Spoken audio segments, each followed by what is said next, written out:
10 years ago, our working class movement in Seattle led the way in making Seattle the first major city in the country to win a $15 minimum wage. That victory only happened because of the strength of our movement, and specifically because Kshama Sawant, the labor movement, and thousands of working class people fought tooth and nail to win it, despite all the opposition of big business and the Democratic Party. And now the Democratic Party is trying to undermine that historic victory. We cannot let them.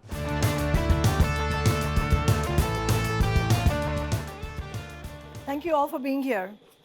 The first time I held a press conference on behalf of working people was 11 years ago, right here in City Hall in the summer of 2013.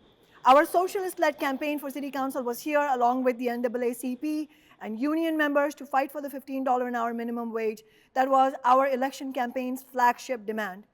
That was also my first day of speaking in City Council public comment when it was an all-Democrat City Council. Then as now, it was mostly composed of out-of-touch corporate politicians eagerly taking home an easy and lavish six-figure paycheck in return for selling their soul to big business and the wealthy at the expense of the vast majority of working and poor people. I remember a woman who worked in McDonald's gave a moving testimony, this is from 11 years ago, describing how her pay was so low that she barely scraped by each month and never even had a few spare dollars to buy trinkets for her little girl. And one of the Democratic Council members had the nerve to respond to her by saying, "But you can get a second job, can't you?"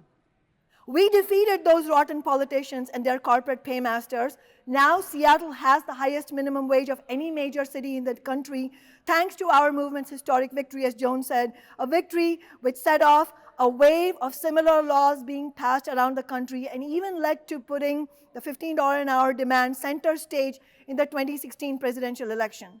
But the Democratic Party never pushed for 15 nationally, despite their many empty promises over the course of 2 presidential elections. Instead of Biden fighting to pass $15 an hour, he betrayed working people, he broke the railroad worker strike, he abandoned 15, he abandoned the healthcare public option, all within a few months of his election.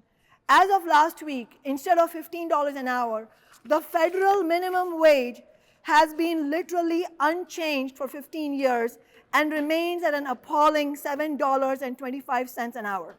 This is despite the fact that 15 was popular, it is still enormously popular, and that where it was put on the ballot, even in so-called red states like Florida, in the same year that Ron DeSantis won his re-election, it passed by big margins. So take a good look at what's happening. Instead of Biden or Harris or the rest of the Democrats in Washington, D.C.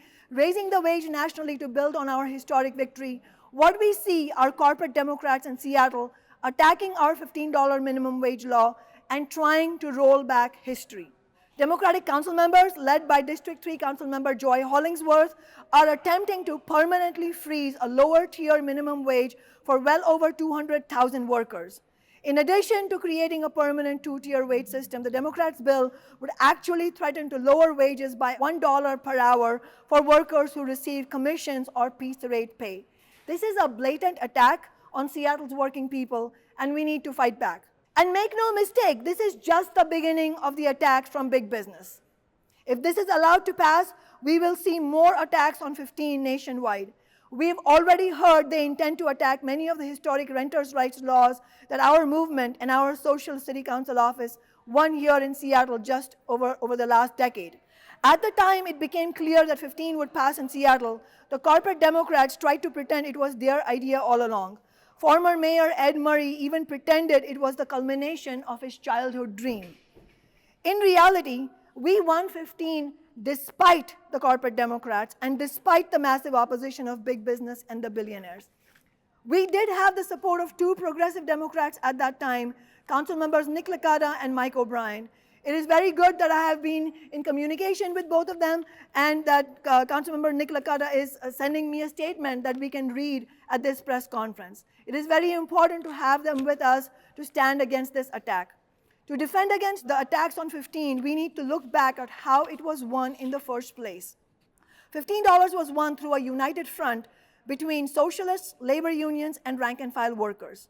We put $15 an hour on the map The same year that I won the election, workers and the labor movement won 15 and other workers' right in the city of SeaTac. And immediately after I took office in 2014, we launched the 15 Now movement. This was a labor and socialist-led movement with rank-and-file union workers, union members, and non-union workers coming out in big numbers to get active in the fight.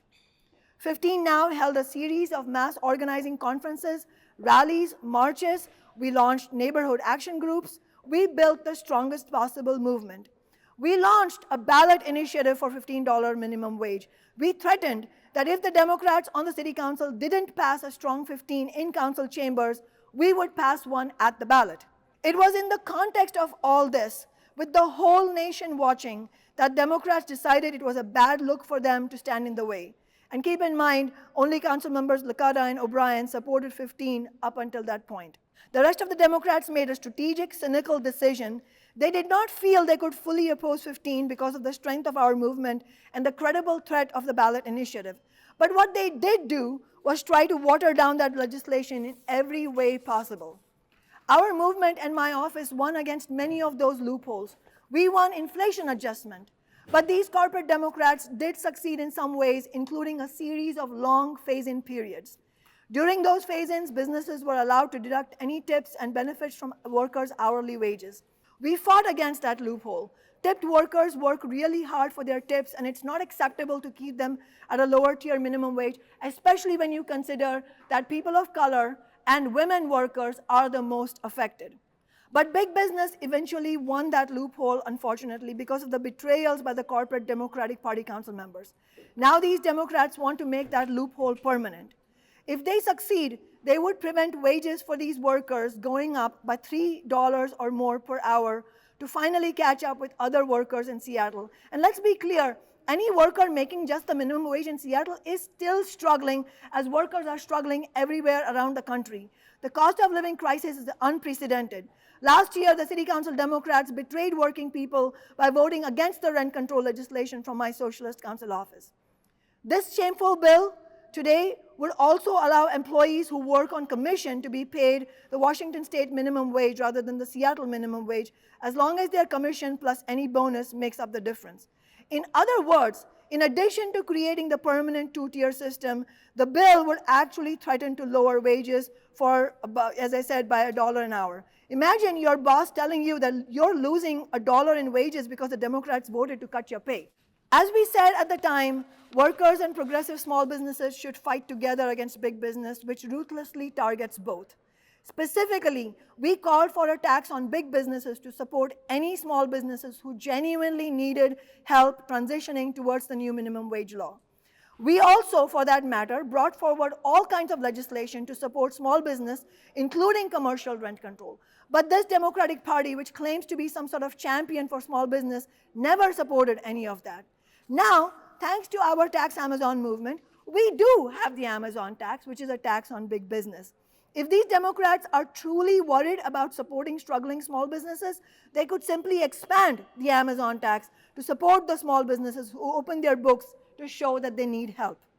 In reality, it is not about small business. This is the thin edge of the wedge. These Democrats once again want to portray themselves as the defenders of small business as a way to drive forward the agenda of Seattle's corporate overlords, which includes some of the wealthiest businesses in the world, to begin a series of attacks on Seattle's historic minimum wage law. At the same time, the wealthy landlords carry out attacks on our historic renters' rights legislation. The way to protect small businesses is not by enabling further exploitation of workers. Small businesses will not be saved by screwing over workers a little more than they are already screwed over. They need to fight. Small businesses, if they are concerned about their well-being, they need to fight together with workers against big business. That hard truth is that small businesses will always be struggling under capitalism because that is the nature of this rotten system. It's an engine for greater and greater concentration of wealth in fewer and fewer hands. And in fact, businesses have had 10 years to get ready for this moment. Labor leader David Rolfe, who played a key role in our movement in 2014, recently said in response to this attack on 15 by the City Council, he said, quote, "They can't claim ignorance. They can only claim that they weren't prepared, end quote. And let's also be clear that when this law was passed, there was never any talk about revisiting the schedule in 10 years, conducting more studies, or delaying implementation. That they got a decade at all was something we and Labor opposed. David Rolfe also said, quote, "These guys got 10 years to get their act together, and if they haven't figured out how to run a successful business without screwing workers, shame on them. They don't deserve to be in business. Undermining Seattle's minimum wage law is political suicide for anyone who tries," end quote. And on that point, we should be clear. Right now, we have to fight like hell to defeat this bill.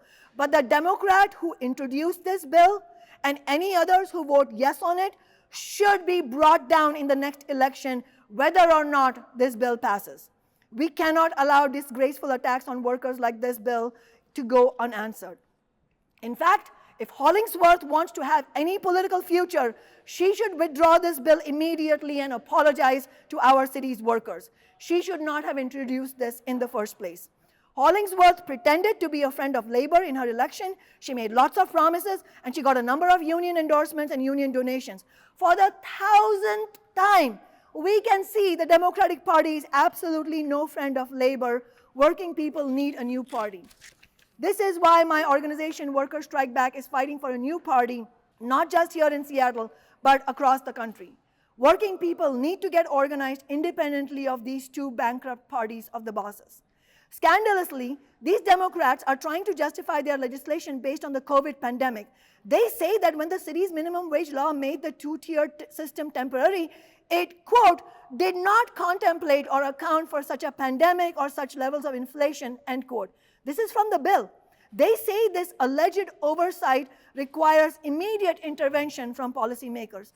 This is completely upside down and shocking. How can even these supremely out-of-touch Democratic politicians possibly argue that the pandemic and the inflation, which have been utterly devastating for working people, can be used as an excuse to decrease wages?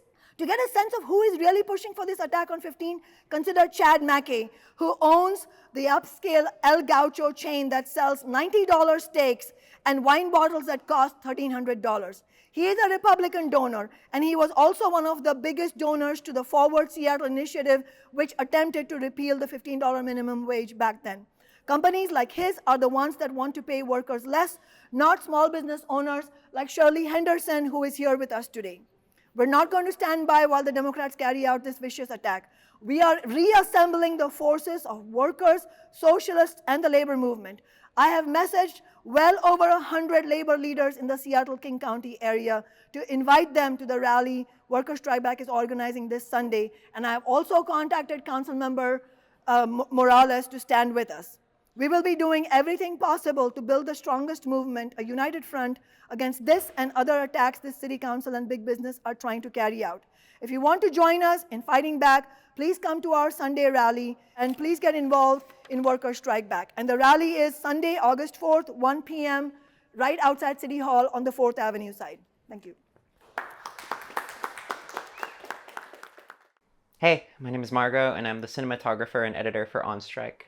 As Kshama just explained, this attack on our historic $15 an hour minimum wage victory is just the opening salvo in a wave of attacks from big business and Seattle Democrats.